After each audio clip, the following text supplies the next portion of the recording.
হতাশা যত বেশি সফলতা তত আছে। কি আপনি কি অবাক হলেন? অবাক হওয়ারই কথা, যে এটা কেমন কথা? হতাশা বেশি সফলতা কাছে, কেমন হলো বিষয়টা? তো সেই বিষয়টা দেখার জন্য, বোঝার জন্য আপনি আমার সাথে এই যে চার্টটা আছে, সিম্পলি 2 মিনিট লাগবে, একটু বোঝার চেষ্টা করুন।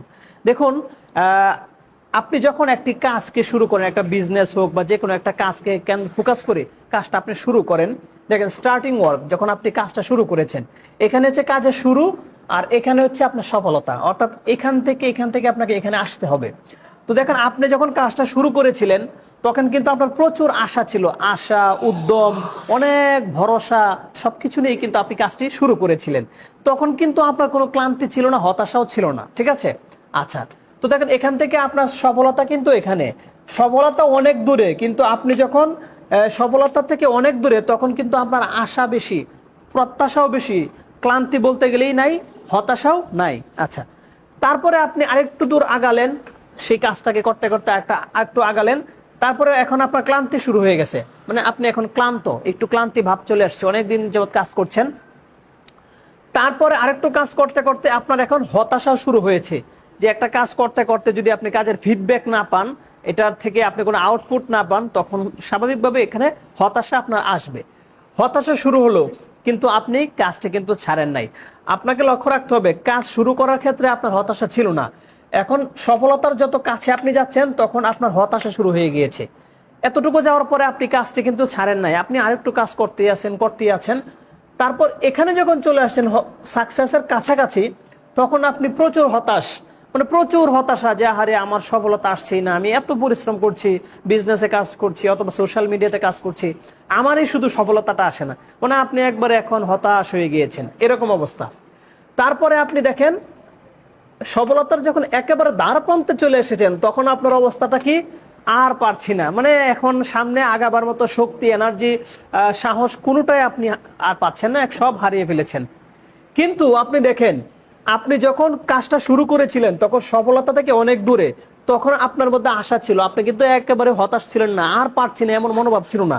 কাজ করতে করতে করতে করতে যখন আপনি প্রচুর হতাশ, আর পারছেন না, তখন কিন্তু আপনি সফলতার একেবারে কাছে। এখন আপনি যখন নাকি যে একটা জিনিসের পিছনে সময় দিতে দিতে আপনার পক্ষ থেকে চূড়ান্ত পর্যায়ের পরিশ্রম আপনি এখানে ঢেলে দিবেন, তখনই বুঝতে হবে যে আপনার সফলতাটা একেবারে কাছে চলে এসেছে। সফলতা না পাওয়া পর্যন্ত যদি আপনি এখান থেকে ব্যাক করে চলে আসেন, কথার কথা আপনার সফলতা এখানে, শুরু করেছেন এখান থেকে, এখন সম্পূর্ণ বিষয়টা আপনার যারা শ্রোতা অডিয়েন্স আছে তারা দেখতে পাচ্ছে। আপনি কিন্তু জানেন না যে আরেক কদম গেলে আপনার সফলতা, কিন্তু আপনি যদি এখান থেকে মুভ করে আবার চলে আসেন, তখন যারা এটা দেখছিল তারা কি বলবে? আহারে আহারে, আরেকটু সামনে যাও, এই তো হয়ে গেছে, এই তো সফলতা চলে এসেছে, এমনটাই কিন্তু বলবে, খুবই স্বাভাবিক। তো এখন এই বিষয়টা বলার উদ্দেশ্য হচ্ছে, একটা বিষয়ের পিছনে যখন আপনার সর্বোচ্চ প্রচেষ্টা আপনি উজাড় করে দিবেন, আপনি যেখানে গিয়ে আর পারছেন না, আপনার সামর্থ্য শক্তি কুলায় না, আপনি বুঝে নেবেন এখান থেকে আপনার সফলতা শুরু হয়ে যাবে। এই জন্য হচ্ছে যে কোনো কাজ করতে গেলে কাজটাকে ছেড়ে দেওয়া যাবে না। আপনি যদি এখান থেকে মুভ করে চলে আসেন, তাহলে আপনি তো জানেন না যে সফলতাটা এখানে, কিন্তু যারা দেখছে তারা কিন্তু অবাক হবে যে আহারে কি কাজটা করলো, সে এখান থেকে ফিরে আসলো। তো এই জন্য আমি বলেছি, আপনি যখন কাজ করতে করতে একেবারে চূড়ান্ত পর্যায়ের হতাশায় চলে যাবেন, তখনই বুঝবেন যে আর এক কদম দিলে আপনার সফলতা, মানে সাকসেসের কাছে আপনি চলে এসেছিলেন।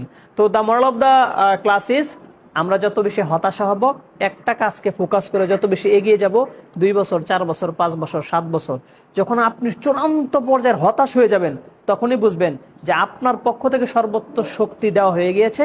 এখন আল্লাহ পাকের মদত আসবে, আল্লাহর পক্ষ থেকে আপনার জন্য রিওয়ার্ড আসবে।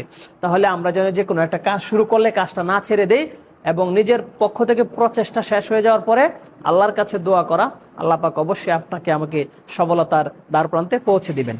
এই জন্য বলেছি, হতাশা যত বেশি, সফলতা তত কাছে।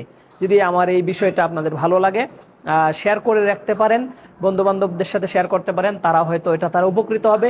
এবং আমার যে একটি ফেসবুক পেজ আছে, FB page 3L.by Ashraful Islam, যে পেজে আপনারা ভিডিওটি দেখছেন আর কি, পেজে ফলো দিয়ে রাখুন। এরকম আরো অনেক সুন্দর সুন্দর বিষয় আপনাদের সামনে আমি নিত্য নতুন ভাবে পেশ করার চেষ্টা করে যাব। সকলে ভালো থাকবেন, সুস্থ থাকবেন।